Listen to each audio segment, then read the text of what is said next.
नमस्कार। राजस्थान हलचल पर आपका स्वागत है।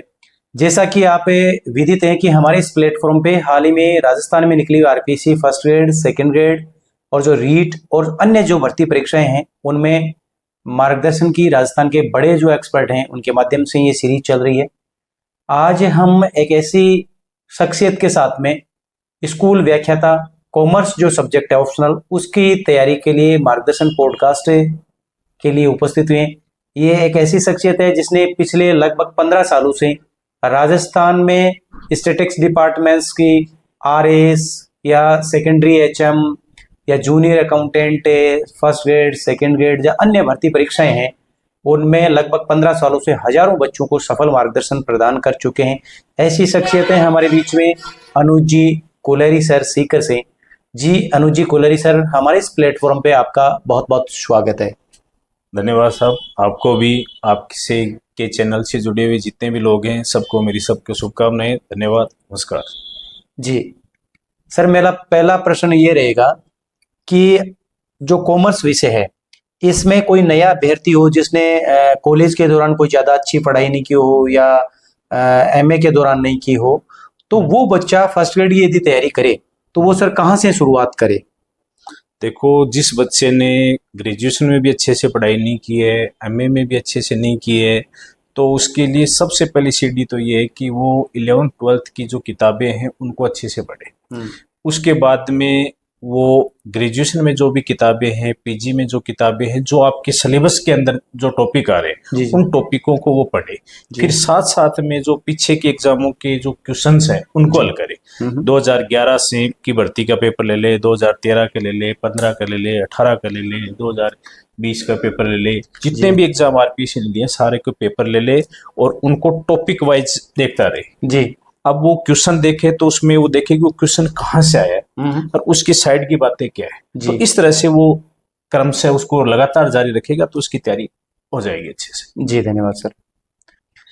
सर, मेरा अगला प्रश्न ये रहेगा कि ये जो फर्स्ट ग्रेड की जो कॉमर्स की तैयारी इसमें लगभग कितने एक समय चाहिए जिसमें बच्चा तैयारी करे और चयनित हो जाए? देखो, इसका सिलेबस काफी लंबा है। एक ये तो लंबी दौड़ है, तो इसके लिए कम से कम 1 साल 1.5 साल और थोड़ा सा लेवल बच्चे का कम है तो 2 साल भी इसमें लग सकती है। जी, तो इसके अंदर तैयारी का समय काफी लंबा चाहिए क्योंकि ये बड़ा सिलेबस है। बड़े सिलेबस को तैयार करने में टाइम लगता है। जी, अब सर आप ये बताएं कि जैसे लगभग आज अपन जैसे ये पॉडकास्ट रिकॉर्ड कर रहे हैं इस समय से लगभग 4 माह बचे हैं फर्स्ट ग्रेड के लिए एग्जाम होने में। तो अब जो 4 माह का जो समय बचा है इसमें बच्चा इस समय को कैसे मैनेज करे, कैसे पढ़े, क्या करे? देखो, एक तो कॉमर्स के लिए अब की बार सबसे बड़ी अपॉर्चुनिटी ये है कि इसमें 340 पद आए जी, जो व्याख्याताओं भर्ती में सबसे ज्यादा पद कॉमर्स के आए। जी, तो जिस स्टूडेंट ने अब तक तैयारी नहीं की, अगर वो 4 महीने भी अगर वो सीरियसली तैयारी कर ले जी, तो भी उसका सिलेक्शन हो सकता है। वो अब ये करे कि पीछे के सालों में सबसे पहले पीछे के सालों के पेपर उठाए, उन पेपरों को पढ़े, 3-4 बार पढ़ ले, फिर उसको अपने आप ये आइडिया आ जाए कि कौन से टॉपिक से कितने कितने क्वेश्चन आ रहे हैं, कहाँ से पुटअप हो रहे हैं, तो उन टॉपिकों को पढ़े अच्छी तरीके से जी। और फिर उसके अलावा वो जूनियर अकाउंटेंट में क्या क्वेश्चन आए, जूनियर अकाउंटेंट में बहुत सारा पोर्शन है कॉमर्स का होता है, वहां से क्वेश्चन उठा ले।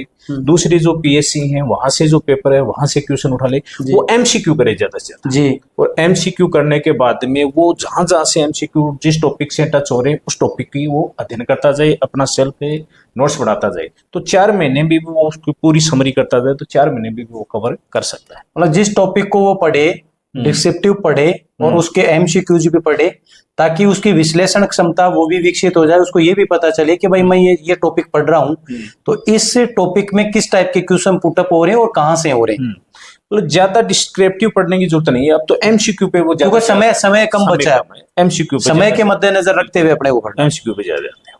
अब सर ये आप ये बताएं कि इस परीक्षा में एक अच्छी और गुणवत्तापूर्ण अध्ययन सामग्री होना ये कितना महत्वपूर्ण है? देखो, स्टडी सामग्री का तो बहुत ज्यादा इंपॉर्टेंस होती है। जिस आप जो एग्जाम दे रहे हो उसके अगर आपके पास कंप्लीट स्टडी मटेरियल आपके पास नहीं है तो आप तैयारी तो कैसे कर पाओगे। जी जी, तो उसके लिए अध्ययन सामग्री का होना तो बहुत जरूरी है। वो भी है कि ज्यादा अध्ययन सामग्री की जरूरत नहीं है, एक ऐसा होना चाहिए कि जिसमें पूरा सार हो आलतू फालतू चीजें नहीं हो, सार हो, उसको आप एकदम कलेक्शन किया हुआ आपके पास हो, जो आप एक लिमिट समय में उसको आप पढ़ भी सकते हो, उसका 3-4 बार आप रिवाइज भी कर सकते हो, ऐसी अध्ययन सामग्री उसको चाहिए। व्यवस्थित अध्ययन सामग्री हो, बिल्कुल व्यवस्थित हो, हाँ, बहुत टॉपिक और जिसकी अप्रोच भी हो परीक्षा की दृष्टि से। बिल्कुल वो। जी सर, अगला मेरा प्रश्न ये रहेगा कि सर जैसे पढ़ने के दौरान, इस समय के दौरान कोई बच्चा अपना स्वयं का मूल्यांकन कैसे करे? स्वयं का मूल्यांकन होना बहुत जरूरी है। बहुत जरूरी है। तो स्वयं के मूल्यांकन के लिए देखो 2 तरीके हैं जी। एक तो ये कि वो पीछे के सालों के वो पेपर करता जाए, तो उसको अपने आप पता लग जाए कि भाई मुझे कितनी तैयारी की और ज्यादा जरूरत है, ठीक है ना, मुझमें क्या कमियां हैं, किस टॉपिक में मैं अच्छा हूँ, किस टॉपिक में मेरी कमजोरी है। दूसरा, आजकल बहुत सारे आपको टेस्ट सीरीज चल रहे हैं, तो एक अच्छी टेस्ट सीरीज कि भाई बनाने वाली फैकल्टियां अच्छी हैं, स्तरीय हैं, तो वहां से एक टेस्ट सीरीज ले ले और उस टेस्टों को आप देता रहे कंटिन्यू, तो उससे भी उसको अपना मूल्यांकन होता रहेगा कि भाई मैं कहाँ पर स्टैंड कर रहा हूँ, मुझमें क्या कमी है, कौन से टॉपिक मुझे ध्यान से पढ़ने हैं, क्या मिस्टेक हो रही हैं, वो सारी चीजें उसका मूल्यांकन अपने आप हो जाएगा। जी सर, एक सर आप ये बताएं कि इस परीक्षा की तैयारी के दौरान और परीक्षा देने के दौरान समय प्रबंधन कितना जरूरी है? देखो, समय प्रबंधन की जहां बात आती है तो परीक्षा से पहले भी जरूरी है, परीक्षा के दौरान भी जरूरी है। जी। परीक्षा के पहले में देखो, कॉमर्स के अंदर एक चीज है कि कॉमर्स में बाकी जो फर्स्ट ग्रेड के सब्जेक्ट है उनमें तो एक एक सब्जेक्ट आता है। कॉमर्स में दिक्कत ये आती है, एक तो अकाउंट्स भी आता है, बिजनेस मैनेजमेंट भी आता है, ऑडिटिंग भी आती है, इकोनॉमिक्स भी आती है, स्टैटिक्स भी आती है, तो एक बैलेंस रखना जरूरी है। इसमें क्या होता है कि जैसे अकाउंट्स के 30-35 क्वेश्चन आते हैं, ऑडिटिंग के भी आते हैं 5-6 क्वेश्चन आते हैं जी, बिजनेस मैनेजमेंट के भी 30-35 क्वेश्चन आते हैं, इकोनॉमिक्स और स्टैटिक्स के भी करीबन 45 से 50 क्वेश्चन इनके भी आते हैं। तो एक उसी अनुपात में आपको एक बैलेंस रखना पड़ेगा। और टाइम भी है कि पूरे दिन आप एक सब्जेक्ट को न पढ़ने के बजाय आप जैसे कुछ टाइम आपने अकाउंट्स को दे दिया, कुछ टाइम आपने ऑडिट को दे दिया, फिर आप उठाया आपने बिजनेस मैनेजमेंट को, फिर आपने इकोनॉमिक्स को, तो दिन के हिसाब से भी आपको टारगेट तय करना पड़ेगा, एक वीक के हिसाब से भी टारगेट तय करना पड़ेगा, आपको एक मंथ के हिसाब से भी हिसाब से मैनेज करना पड़ेगा कि आपको सारे सब्जेक्ट एक साथ लेकर के चलना पड़ेगा। फिर उसके बाद में आपको फर्स्ट पेपर भी तैयार करना है, तो फर्स्ट पेपर के लिए भी आपको टाइम, उसी में से आपको टाइम मैनेज करना पड़ेगा। अब ये हर स्टूडेंट के लिए जरूरी है कि वो अपना टाइम मैनेज इस तरह से करे कि सब्जेक्ट के भी तीनों जो सब्जेक्ट हैं, कॉमर्स में भी 3 सब्जेक्ट आ गए, तीनों सब्जेक्टों को भी टाइम बैलेंस के हिसाब से मिले, और फर्स्ट पेपर को भी इंपॉर्टेंस कम नहीं है तो उसको भी टाइम मिले। तो अपने स्टडी टाइम को वो इस तरह से वो मैनेज करे कि हर सब्जेक्ट भी पूरा तैयार हो उसके, और फर्स्ट पेपर भी कमजोर नहीं रहे, फर्स्ट पेपर को भी उसको टाइम मिले। फिर दूसरी बात, एग्जाम के दौरान, तो एग्जाम के दौरान भी क्या होता है कि कई बार क्या होता है कि स्टूडेंट का टाइम अनाव से खराब हो जाता है और उसका पेपर रह जाता है, तो उसमें भी वो सबसे पहले ये करे कि जो क्वेश्चन उनको आ रहे हैं पूरी एक बार में पहले वो सारे क्वेश्चन वो हल कर ले पहले राउंड में, फिर वो अपने जो भी OMR शीट को भरना उसको भर ले एक बार, फिर आप दूसरे टाइम में दूसरे राउंड में जो क्वेश्चन छोड़े उनके ऊपर गौर करें। हाँ बिल्कुल, उनमें से कुछ क्वेश्चन करे वो तीसरे राउंड में, फिर जो क्वेश्चन उनको हार्ड लगे थे वो तीसरे राउंड में करे।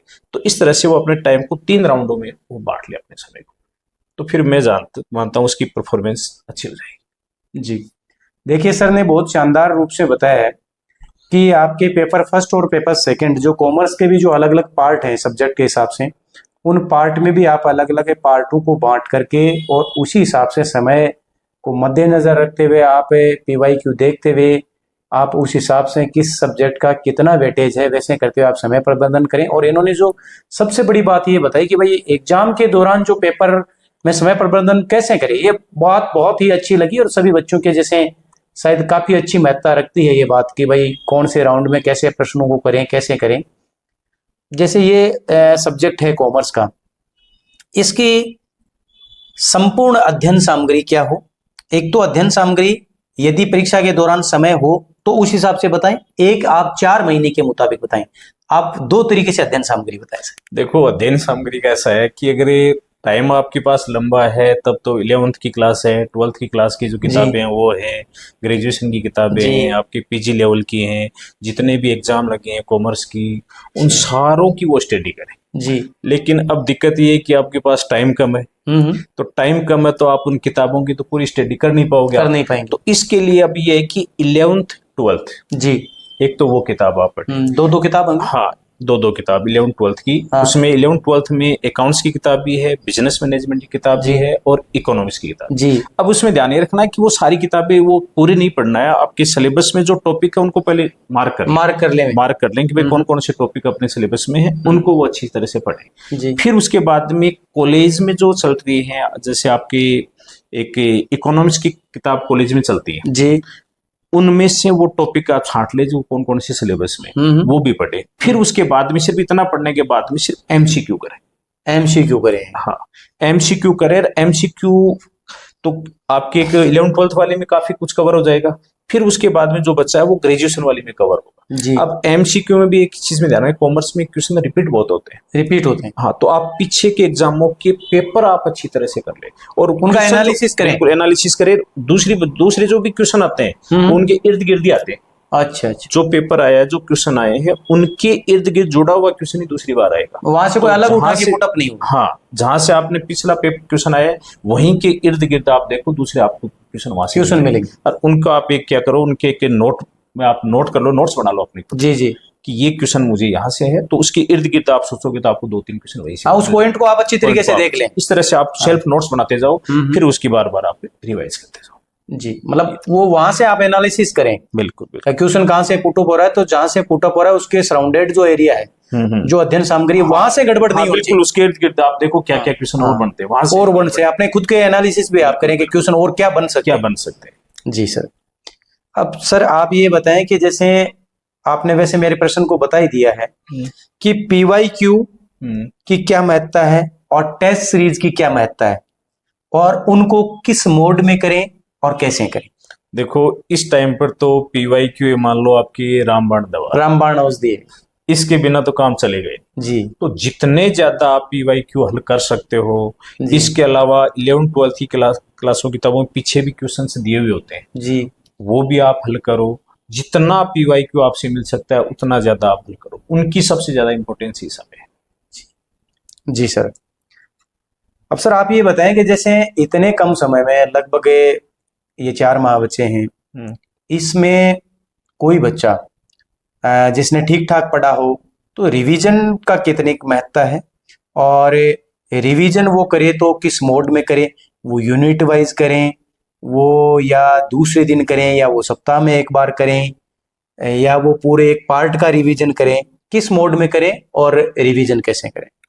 देखो, रिवीजन बिना तो सिलेक्शन पॉसिबल ही नहीं। ये महत्व कभी नहीं रखता कि आपने कितना पढ़ा है, महत्व ये बात रखती है आपने रिवीजन कैसा किया। हाँ, रिवीजन की आपकी क्वालिटी कैसी रही जी। मैं तो जहां तक मानता हूँ रिवीजन में आपने जो टॉपिक पढ़ लिया, अब अगला आप जब टॉपिक पढ़ते हो तो 10 मिनट आपकी पिछले जो टॉपिक पढ़ा 10 मिनट आपको उसको दिमाग में रिवाइज करो कि उस टॉपिक में आपने क्या क्या चीज पढ़ा। अब पढ़ने की जरूरत नहीं है उसको आप लेकर के, आप रिवाइज किताब लेकर के उसको पढ़ने की जरूरत नहीं, दिमाग में रिवाइज करो कि अपने पिछले टॉपिक में क्या क्या चीजें पढ़ी है। फिर उसके बाद में अगला टॉपिक पढ़ो, फिर आप जैसे तीसरा टॉपिक पढ़ोगे तो आप वापस उनको रिवाइज करो।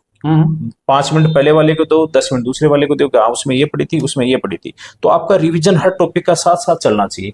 फिर उसके बाद में आप जैसे PYQ हल करते हो तो आप PYQ हल करते हो तो जिसके उस टॉपिक का क्वेश्चन आया तो आपके दिमाग में उससे रिलेटेड और क्वेश्चन उस टॉपिक से दिमाग में आ जाना चाहिए, एक वो रहा है, एक वो रहा है। अब उसमें ये कि आप जैसे पिछले सालों के क्वेश्चन आप पढ़ रहे हो, ठीक है ना, उनका आप रिवाइज कर रहे हो, तो बहुत सारे क्वेश्चन ऐसे मिलेंगे जो उनको आपको खुद को ये लगेगा कि भाई ये क्वेश्चन मुझे मैं भूल सकता हूँ या इस क्वेश्चन में मुझे दिक्कत है, तो उसकी आप अलग से एक नोटबुक डाल लो। आप जो क्वेश्चन आ रहे हैं उनको तो आपको आ रहे हैं, वो तो आएंगे आपको, लेकिन जिसमें आपको लग रहा है कि ये मैं भूल सकता हूँ या उस क्वेश्चन में मुझे दिक्कत आ रही है, उसकी आप अलग से नोटबुक बना दो। तो इस तरह से आप नोटबुक बनाते जाओ और फिर उस नोटबुक का आप रिविजन करो जी। उस नोटबुक का रिवीजन करने के बाद में आपको फिर लगेगा कि इसमें भी कुछ क्वेश्चन ऐसे रह गए जो मेरे को डाउट पैदा कर रहे हैं, उनको आप अलग से रखो। इस तरह उनको आप छोटी समरी बनाते जाओ। लास्ट में आपके पास एक 2 पन्नों की एक समरी आपके पास रहनी चाहिए। एग्जाम के जस्ट पहले आप उन 2 पन्नों की समरी को आप पढ़ो तो आपका पीछे का पूरा वो कवर हो जाएगा। बिल्कुल सही बताया सर ने। तो वो बहुत कुछ ज्यादा पढ़ लेते हैं, पर जब एग्जाम नजदीक आता है तो उनसे वो पोथा है ना वो समेटने में भी नहीं आता है, बिल्कुल बिल्कुल रिवीजन हो नहीं पाता है। रिवीजन आपका जैसे सर ने बताया ऐसा होना चाहिए कि एग्जाम के बीच में 2-3 दिन है तो लास्ट में एक राउंड उसका लग जाना चाहिए। बिल्कुल लग जाना इतने चाहिए। कम वो समय तभी पॉसिबल है जब आप उसको पूरे सिलेबस को आप उनमें से छांटते रहो कि आपको क्या क्या दिक्कत आ रही है, किस किस में दिक्कत आ रही है, उसको आप अलग से नोटबुक में नोट करते जाओ और उसमें फिर छांटते रहो आप। लास्ट में आपके पास सिर्फ 2 ही पन्ने बचने चाहिए और वो 2 पन्ने आप कवर कर जाओगे तो आपका कॉन्फिडेंस बहुत ऊपर है। बहुत ऊपर रहेगा। एग्जाम जो भी क्लियर होती है वो कॉन्फिडेंस आपका तभी होगा जब आपने पूरा उसका रिवाइज किया। अब आप रिवीजन किस मोड में करना है वो इन्होंने शानदार बताया कि भाई फर्स्ट राउंड में ये होना चाहिए आपका, सेकंड राउंड में ये होना चाहिए, थर्ड राउंड में ये होना चाहिए। और एक समय आपके पास में ऐसा आ जाना चाहिए कि एग्जाम के बीच में 1 या 2 दिन है उसमें 2 या 3-4 पर जो आपके पन्ने हैं वो एकदम फाइनल जो समरी होनी चाहिए वो रिवीजन हो जाना चाहिए। तो जो क्या बताना चाहेंगे इसे, जो बहुत बड़ी इसे रणस्थली में वो डटे हुए हैं, क्या कहना चाहेंगे बच्चों? देखो ये है कॉन्फिडेंस रखो और कॉन्फिडेंस सबसे ज्यादा जरूरी है। कॉन्फिडेंस आपके तब आएगा जब आप रिवीजन करोगे जी। अब कोई दिक्कत नहीं, आपने जितना पढ़ा है आप उसका रिवीजन करते जाओ और वो रिवीजन करने के साथ साथ आप नए टॉपिक पढ़ते जाओ। आप जी जी रिवीजन साथ साथ आपका चलना चाहिए। ये नहीं कि आपने रिवीजन किया नहीं और आप सिलेबस ही कवर करने में लग रहे हो, जी। क्यों अब इतना टाइम नहीं है कि आप सिर्फ सिलेबस करो और फिर उसके बाद में रिवीजन करो। आप जी। रिवीजन के साथ साथ आप नए टॉपिक, जैसे आपने पूरा रिवीजन कर लिया, आप 2 घंटे फिक्स कर लो भाई इस 2 घंटे में अपने को नई चीज पढ़नी है। जी जी बाकी आप ज्यादा टाइम रिवीजन आप जैसे मान लो आप 12 घंटे स्टडी करते हो तो 12 घंटे में मानता हूं कि 8 घंटे आपके रिवीजन पर होने चाहिए। रिवीजन पे 4 घंटे आप नई चीज पढ़ो। जी 8 घंटे रिवीजन करो, 4 घंटे हाँ रिवीजन करेंगे तभी वो पीछे वाली तरोताजा रहेगी, वरना आप आगे आगे उसमें पढ़ते आपको जाएंगे confidence पीछे रहेगा। बिल्कुल साफ होता जाएगा। उसमें कॉन्फिडेंस रहेगा, कॉन्फिडेंस भी रहेगा। बल्कि इतनी चीजें अपने कवर हो चुकी है। जी जी तो फिर जो चीजें कवर हो चुकी है तो नए टॉपिक भी आप फिर फास्ट पढ़ लोगे। फास्ट पढ़ेंगे। जी मैं आपको बताना चाहूंगा कि हमारे इस प्लेटफॉर्म पे आगामी टाइम में आप इसे पॉडकास्ट को पूरा सुने और कमेंट बॉक्स में फीडबैक भी दें इसमें कि और क्या हमें सुधार किया जा सके आगामी टाइम में। जैसे अब आपकी रीट का जो एग्जाम है प्री का वो हो चुका है, इसलिए हमने बीच में फर्स्ट ग्रेड सेकंड ग्रेड ये पॉडकास्ट नहीं लाए थे, कम 1-2 ही पॉडकास्ट डाले थे। अब इसके बाद में फर्स्ट ग्रेड की पुणे और सेकंड ग्रेड की सीरीज चल रही है, तो आप बताएं कि इसके बाद में कौन से सब्जेक्ट का पॉडकास्ट लाया जाए और किस, और आप जो क्या समस्याएं आपके आ रही हैं वो प्रश्न भी मुझे कमेंट बॉक्स में भेजें या मुझे पर्सनल भेजें, वो ताकि हम अगले पॉडकास्ट में शामिल कर सकें। और इसी तरह ही आप इसे इसमें स्नेह बनाए रखें और ये सीरीज आपको ठीक लग रही है तो हमारा हौसला भी बढ़ाएं, इसे आप शेयर भी करें, जो और भी बच्चे तैयारी करें उसे आप शेयर करते रहें, इन्हें सब्सक्राइब भी करें, नोटिफिकेशन जरूर आप ऑन रखें ताकि जो आगामी पॉडकास्ट आए उसका पता आपको चल सके।